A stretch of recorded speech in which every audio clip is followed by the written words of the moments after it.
Coucou à tous. Salut. Petite vidéo un peu différente aujourd'hui, vu qu'on va faire un peu le bilan 2021 et ce qu'on espère pour 2022, aussi bien au niveau des jeux que de l'industrie. Du coup, c'est cette idée un peu venue des sorties post-Essen qu'on a trouvé assez folle. Ouais. Contrairement à l'année dernière où vraiment, moi j'avais un degré d'excitation très bas. 2020... Là, cette année, même les Diamants d'Or, ils ont dû sortir un fisser tellement que c'était dense en fait. Voilà, là où effectivement, je pense que l'année dernière, un jeu comme Boon Lake a complètement sa place dans le top 8 du Diamants d'Or. Il aurait même été top 3 s'il faut. Voilà, là cette année, le jeu n'est pas assez bon. Vraiment, il y a une grosse densité de sorties, vraiment cool. Ce qui fait qu'on a une année quand même 2021 assez calme jusqu'à SN. Ouais, voilà. assez calme, il y a rien en fait. Tous les jeux vraiment sont sortis après. Toi, tu me disais que du coup. Ouais, t'as Coffee Trader qui est sorti peut-être en mars, avril, mais c'est très léger. Ton jeu doit arriver en avril, mais il arrive en retard parce que en ce moment c'est la galère. Et entre sortir en septembre ou sortir à SN, t'attends un petit peu, je pense, tu vois, pour profiter un peu de l'effet de masse des SN. Même si au final, comme tous ces jeux sont sortis un peu en même temps, il y en a plein qui sont un peu sortis de manière anonyme quelque part. Moi, je considère que tout sortir à SN, c'est contre-productif pour les jeux, parce que du coup t'es noyé dans la masse même si t'es excellent, ou alors faut vraiment être au-dessus de la mêlée. Mais sinon, ou avoir une thématique qui te met au-dessus de la mêlée. Typiquement Ark Nova et Bitoku, clairement c'est la thématique qui les met au-dessus de la mêlée quelque part. Parce que mécaniquement c'est cool, mais c'est pas... Ark Nova c'est quand même très bien. Moi j'adore, mais Bitoku par exemple serait peut-être passé un peu plus inaperçu, tu vois. Même si je trouve ça très cool. Il y a beaucoup de débats autour de l'innovation. Moi je trouve que c'est une notion quand même très subjective. Qu'est-ce que veut dire l'innovation ? Est-ce que une pause d'ouvrier, dès que tu fais une pause d'ouvrier, c'est plus l'innovation ? C'est ça. En fait, moi je considère qu'en fait l'innovation vient du feeling que tu viens du jeu. Oui, puis actuellement, tu sors du jeu, créer vraiment une nouvelle mécanique actuellement, c'est chaud. Parce que du coup, plein de choses ont été vues. Alors, puis encore une fois, une nouvelle mécanique, je trouve pas que ça veuille dire grand-chose en fait. Et puis... typiquement, t'as Banussi, mettre des plans à mettre des bâtiments par-dessus. Ça arrive, voilà. Mais effectivement, c'est ce côté un peu agencement de mécaniques ensemble. C'est ça. Qui donne l'impression d'une nouveauté ou pas, et surtout le feeling que tu ressens pendant la partie. C'est ça, par exemple Origins, moi je suis pas du tout d'accord avec le fait que c'est pas innovant. Au contraire, je trouve que l'interaction est hyper maligne. Il y a zéro agression.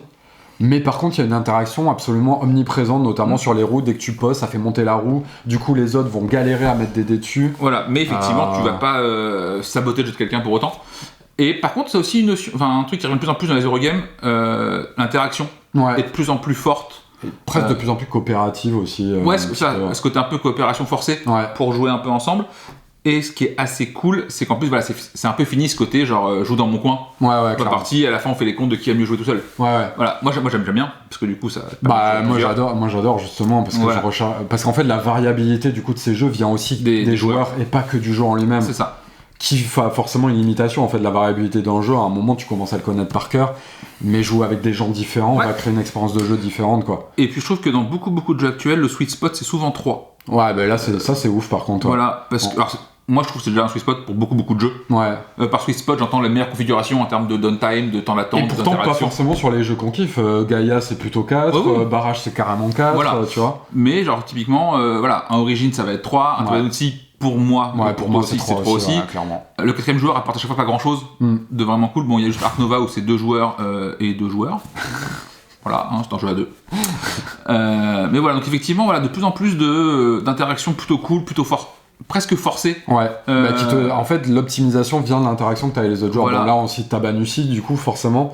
Mais Imperial Steam est très cool là-dessus aussi. Ça, j'ai pas encore essayé, du coup, je peux pas mais du coup, là, c'est une interaction un peu plus agressive où tu paies les gens pour emprunter leur même réseau et tu te bats pour aller sur les spots et tout. Donc là, c'est de suite un peu plus vénère. Mais ça reste beaucoup moins vénère qu'un barrage. En fait, barrage a clairement pas créé une tendance sur l'agressivité derrière. On se retrouve quand même avec des euros qui ont envie d'être durs avec toi, mais pas trop agressif entre les joueurs pour pas qu'il y ait trop une mauvaise ambiance autour de la table, tu vois. Ce qui est plutôt une bonne direction. Moi je trouve ça très agréable. Et après, la deuxième tendance aussi que je trouve, c'est vraiment cette mécanique d'utiliser la valeur des dés comme ouvrier sans que ce soit un truc de hasard en fait. Même si ça a été amené avec Coimbra, un peu ce genre de choses, ça a été Marco Polo et tout. Mais en ce moment, effectivement, du coup, c'est fait de manière hyper maligne. Je trouve Tabanussi et Origins notamment. Bitoku le fait de manière plutôt intéressante aussi. Plein de gens vont dire que c'est très classique. Moi, je trouve pas tant que ça en fait, parce que déjà, il y a une généralisation de ce phénomène qui fait qu'aujourd'hui, avoir un ouvrier qui fait rien, qui a juste un ouvrier. Oui, c'est pas assez. C'est pas assez plus en fait. Et même tu vois dans Imperial Steam c'est pas des dés, mais en fait tes ouvriers quand tu t'en sers pas, ils vont se moderniser, ils vont upgrader en fait. Ils vont prendre des trucs. Et du coup, moi je trouve ça hyper intéressant d'amener ce twist à la poste d'ouvrier, de tout le temps ton ouvrier il va évoluer en fait. Et dans Origin c'est ça, dès que tu t'en sers, il vieillit en fait. Tu sors un worker placement avec juste tu poses ton bonhomme, il fait l'action où il est arrivé, ça va être léger. Ben c'est ça, c'est qu'en fait il va manquer quelque chose. Ouais. Par contre du coup en termes de jeu, qu'est-ce qu'on attend pour 2022 ? C'est dur à dire. Bah là du coup on peut parler de Kickstarter parce qu'en vrai moi par exemple j'attendais Carnegie Darwin qui était censé arriver en septembre. Ouais, et en vrai c'est 2022 sans trop savoir comment. Ouais tu me diras, moi j'ai aussi Ibris qui doit arriver un petit peu. Ouais c'est vrai, mais donc, on sait plus, en fait on se renseigne même plus sur le truc. Oui c'est ça, c'est vraiment genre moi je l'attends un peu en mode Noël, genre un jour un mec va taper un jour ça va arriver. Avec une boîte énorme et je vais dire merci. C'est ça. En oubliant que je l'ai payé il y a genre 2 ans déjà. Ouais. Donc ça, c'est assez pratique. Et a priori, c'est lié à ce que Dim nous disait là, d'Explorate, l'éditeur, qui nous disait aussi que maintenant il recevait les templates blancs. En fait, c'est de plus en plus compliqué de communiquer avec le fabricant, a priori. C'est ça, il y a de moins en moins d'épreuves qui sont envoyées avant la prod finale, ce qui expliquerait pourquoi Origin aussi, par exemple, clairement, Origin, il y a un problème. Oui. Il y a un problème et qui est pas lié, je pense, à vraiment que de la mauvaise volonté, tu vois. Donc c'est dur de se dire que l'éditeur a saboté à ce point l'édition du jeu. C'est ça. C'est quand même compliqué. Alors on kiffe le jeu, mais clairement les ressources, ils peuvent être nuls, mais là être nul à ce point-là, c'est quand même chaud. C'est chaud. On n'a pas vu ça depuis longtemps. Voilà, après, ça rend pas le jeu injouable, tu vois. Ah non, mais clairement l'édition a été, c'est ni fait ni à faire, quoi. Ouais. Donc voilà, mais effectivement les Kickstarter entre le coût des transports actuellement. Qui est x5, x7. Ouais, c'est ça. Et des conteneurs aussi, en fait. Quoi. Les conteneurs, le coût des matières premières qui a explosé. Du bois, a priori, ouais. Le bois, a priori, est en pénurie, donc c'est compliqué aussi. Moi, j'ai peur pour les prochains Kickstarter. Moi, j'ai peur pour l'industrie du jeu tout court, en fait. Moi, j'ai peur pour la planète, mais... Oui, non, mais clairement. Non, mais si en étant effectivement le débat, mais même sur l'industrie du jeu pour les petits et moyens éditeurs, c'est très compliqué, ça va être quand compliqué, parce que du coup, ton jeu à 30 balles, il sera plus à 30, mais il sera à 45. Et la question se pose de, est-ce qu'on le fait ou pas ? Tu vois, oui. Parce qu'à 30 c'est jouable, à 45 parce que les gens... un jeu familial c'est très compliqué. Voilà. Un jeu familial qui a que des tuiles par exemple. Parce que là par exemple, en plus t'as Asmodée qui a annoncé une hausse de ses tarifs. Et encore Asmodée a plus de quoi amortir et parce qu'ils produisent beaucoup plus d'unités. Ils ont un programme de logistique qui leur permet de faire des économies. Puis quand tu printes 100 000 fois un jeu, ton coût de transport est beaucoup plus amorti. Et si eux doivent déjà augmenter, et en plus, c'est la seconde augmentation qui a lieu parce qu'il y en avait déjà une il y a genre c'est que le début. Hein. Ouais, il y en a déjà une il y a 1 an et demi où pas mal de références avaient pris 3, 4, 5 balles. Là, on remet ça aussi sur quasiment toutes les refs. Alors, le transport, on sait pas. Clairement, parce que c'est quand même lié au Covid, explosion de la demande et tout, mais bon, ça n'a pas l'air de partir dans le bon sens parce qu'on dit tous les 6 mois que ça va s'améliorer, ça s'améliore. Et puis il y a peu de chances que les matières premières reviennent de manière. C'est surtout ça. Le bois, il n'y a aucune chance que ça baisse du jour au lendemain. On aimerait bien que l'Amazonie reste entière, si possible. Ouais, alors ça va devenir compliqué, mais clairement, de toute façon, les matières premières, elles sont en quantité limitée sur la planète, on va pas pouvoir en rajouter, tu vois. Donc, même si on peut recréer du bois et tout, le temps que ça. Enfin, tu vois le délire. C'est plus facile d'extraire que de recréer, en fait, quoi. Donc, du coup, j'avoue que là, pour les petits éditeurs, petits et moyens d'ailleurs, globalement, à part les espèces de têtes d'affiche, ça va s'annoncer assez compliqué. Et puis c'est d'autant plus inquiétant pour les jeux experts aussi, parce que déjà, un jeu expert, tu marges assez peu dessus, parce que tu fais des plus petits tirages, ça demande énormément de matos, du temps de dev de ouf. C'est ça, si tu rajoutes le temps humain derrière en termes de développement et d'équilibrage. Donc pourquoi se prendre la tête à faire développer pendant 2-3 ans et équilibrer, parce que nous on aime bien l'équilibre aussi et ça prend forcément au moins 6 mois. Pourquoi se prendre la tête à ça si c'est pour marger que dalle sur le jeu, tu vois, ça devient un kiff en fait de faire un jeu expert. Ouais, c'est ça, c'est un hobby. C'est et c'est un peu chaud quand même parce que ça demande énormément d'énergie.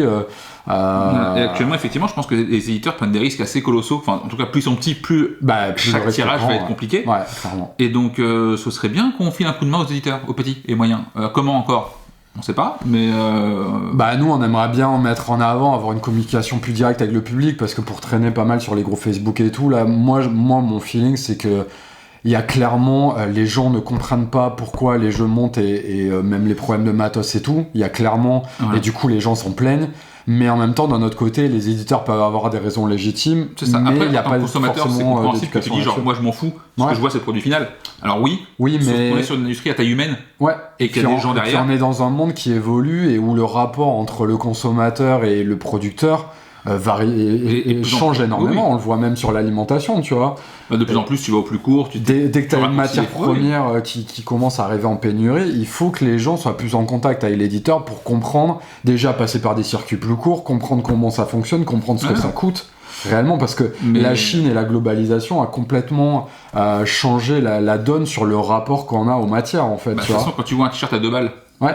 Bon, tout a été limité de manière factice, et du coup, maintenant, ça devient compliqué de revenir à un monde limité, en fait. Et pourtant, c'est ce qui arrive, en fait. C'est la physique, en fait. Et clairement, pour les jeux, je pense qu'on va avoir une hausse de tarifs assez conséquente dans un futur assez proche. Ouais. Parce que je vois pas comment t'inverses la tendance pour l'instant. Bah, nous, on voit que sur les moyens petits éditeurs, on pense à 10 à 15 balles d'augmentation. Hein. Et du coup, ça va être amorti sur des gros jeux, mais sur un jeu familial qui a 20 ou 30 balles. Bah, s'il est plus à 20, il est à 40, c'est plus la même histoire. Hein.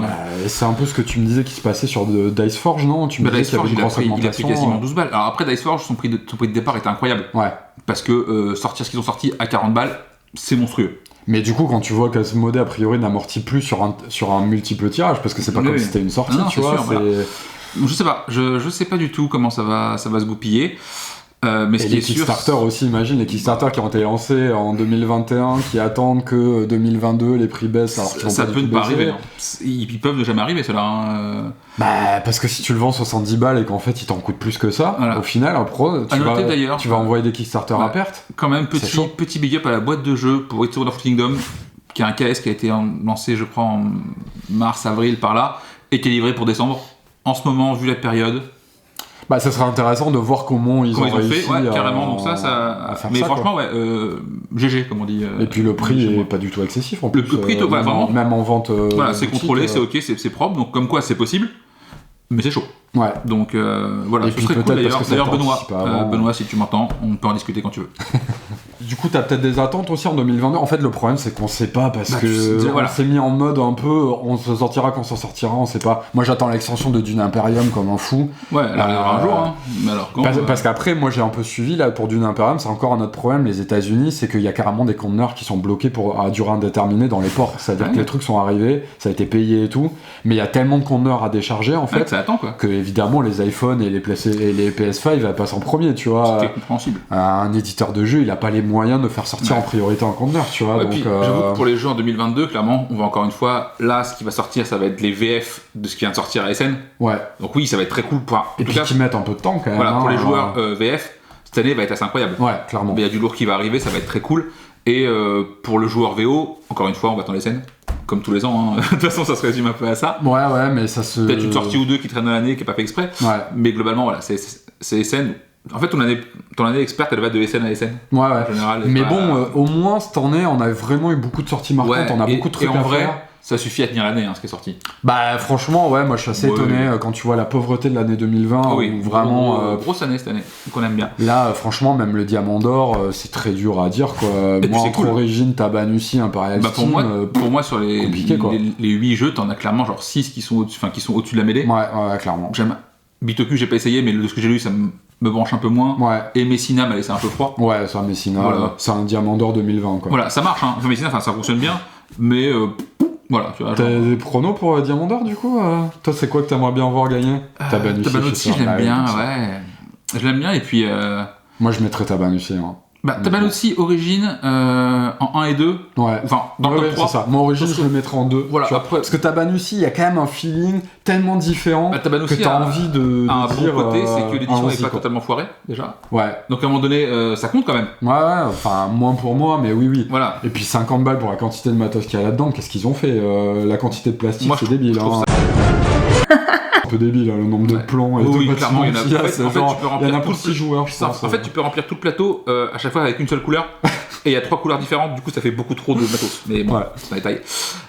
Voilà, donc globalement, je sais pas ce que vous pensez de l'année à venir, comment vous le voyez. Ouais, parlez-en nous, vos attentes, peut-être en 2022, vous avez des attentes plus spécifiques, 2021, un peu vos pronos, tout ça. Voilà, c'est ça, et puis on vous dit déjà de très bonnes fêtes. Ouais, carrément. Bonnes fêtes de fin d'année. Prenez soin de vous et des autres. Donc c'est la pression, ça veut dire qu'il faut lâcher cette vidéo avant les fêtes, quoi. Tu te démerdes, avant le 1er janvier. Tu montes ça comme tu veux.